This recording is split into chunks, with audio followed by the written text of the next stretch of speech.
Here we go. We're back with another episode of We Just Talking, because we just talking. Let's go. Got my man OD Let's here. go. You already know what it is, man. RealLyfe Joker.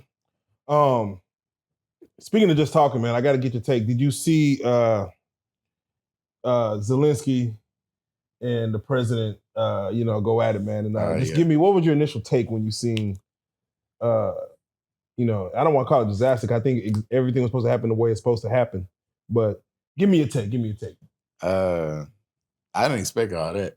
Yeah, they look like they want to start throwing hands for a second. Yeah, bro. I don't know. I think Zelensky should have listened a bit. Should listen a bit. He's not in position to really negotiate. Yeah, no. The first thing I thought about when I saw that, where Vance was, of course, attacking him and Trump, I thought about how would Kamala have handled that. That's crazy for me to think that. I don't think she would. Like, how would Kamala have handled that situation? Would she have even entertained Zelensky coming in saying what would have happened? And I think Kamala would have been more nice. So, nothing against men or women or anything of that nature, but I do believe a man being stern to another man is different from a woman being stern to another man, especially if it's a woman that a man doesn't respect. Maybe she's younger. Maybe she's of color, maybe whatever it is about a man that may not respect a woman. I don't think it comes across when a woman is stern, and therefore a man is going to sit there and listen. So that's the first thing I thought was, how would Kamala have handled that? What about J.D. Vance? Do you feel like he kind of was poking the bear a little bit? I think he was instigating. I think he was definitely instigating. But when it comes down to Kamala, as you were saying, I think she would have tried to step up, because that would have been one of her first situations to really start handle. But I think his pride would have kind of kicked in that he's being talked to by, a woman or whatever. I think things could have got a lot worse. But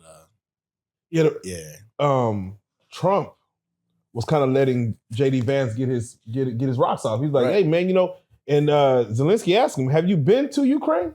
He might say, well, then he's like, well, I've seen TV shows and newscasts and reels about Ukraine, and I don't think you should be thankful. Right. And it wasn't until Zelensky had said, I forgot the exact words, but it was something to the terms of you're gonna feel it. If we're not in the fold, you're gonna feel it. And that's when Trump came in. Oh, wait, don't tell us what we're gonna feel now. Right. You have no way of knowing what we're gonna feel. And kind of went from there. What when you heard Trump bring up, just even saying the words, your World War III. He's like, you're provoking World War III. Yeah. What are your thoughts when you hear those words coming from a president? I'm like, damn, how do you even? It could just be a war. You call it World War III. Yeah, that's scary. God. I mean, but if it's a situation where America is really getting involved, a lot of people getting involved. Yeah. A lot. Yeah, because it's NATO. We're talking about NATO. Yeah, NATO. You got all of North America, and it's a lot of people that's gonna get active behind America. Yeah, so my son's in the military. So when I hear Trump saying things like World War III, I'm trying to have him get through his 4 years without no combat. Like, can we just get through peacetime? And for Trump to even say the words, I'm glad he was saying it to Zelensky versus like Putin, or someone in China, or North Korea or something. Right. I'm glad he's saying it to somebody we're helping, because I'm like, bro, what are you doing? So Trump was kind of giving it to him. Towards the end, they started letting other press members ask questions. Right. And somebody had asked Zelensky, how come you ain't wearing a suit?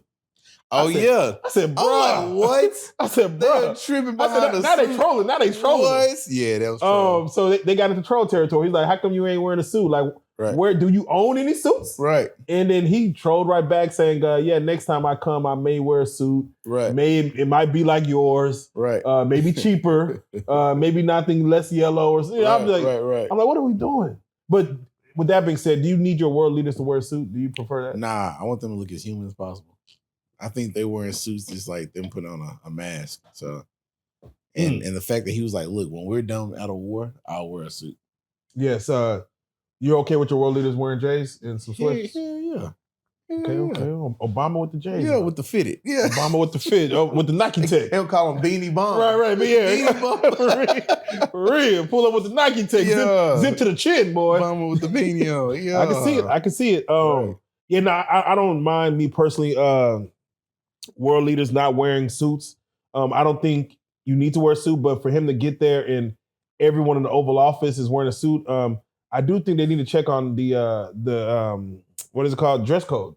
Yeah. You know, like I don't think it needs to be everybody suited and booted. I get Right. it, but I'm like, nah, bro. Even Donald Trump, bro. If you don't feel like wearing a suit, bro, you don't That's gotta- tiresome. Yeah, bro. All the ties and come on, man.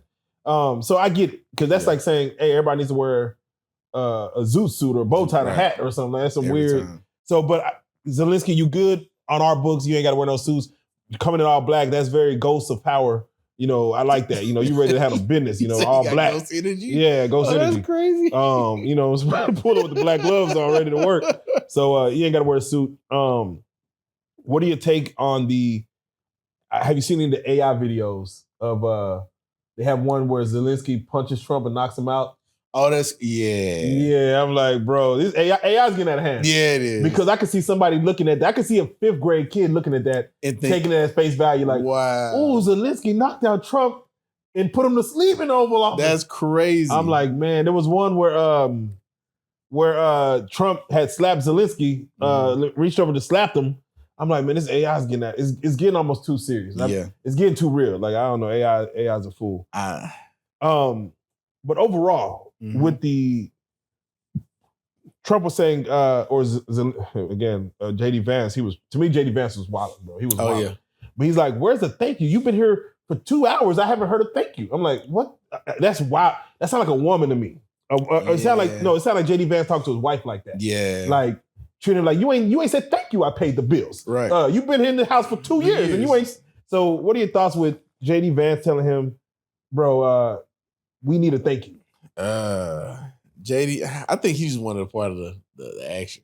Since Trump and everybody else been talking wild and reckless, I think he just wants to get part of the action. Trump had said one time that he had said JD Vance wasn't ready for presidency. He's like, hey, he just started. He had said it like to a reporter, like, I don't think he's ready, but time will tell. I think he took that personal and said, hey, nah, we need to let me act more presidential. Was that his move? That's his move. Like, let me sit forward. Let me sit forward and talk my, and go from there. But with that being said, I think Zelensky definitely should have some, remorse or level of thanks for what America is doing to help them, because we're giving them the power. That's what Trump said. Like, you don't have the cards. Yeah. Like, because we're backing you gives you the power to talk reckless. Right. But if we weren't backing you, you'll be out of here, man. Ukraine is not a big country and y'all don't have enough people. And they show videos of Ukraine forcing people to join the military.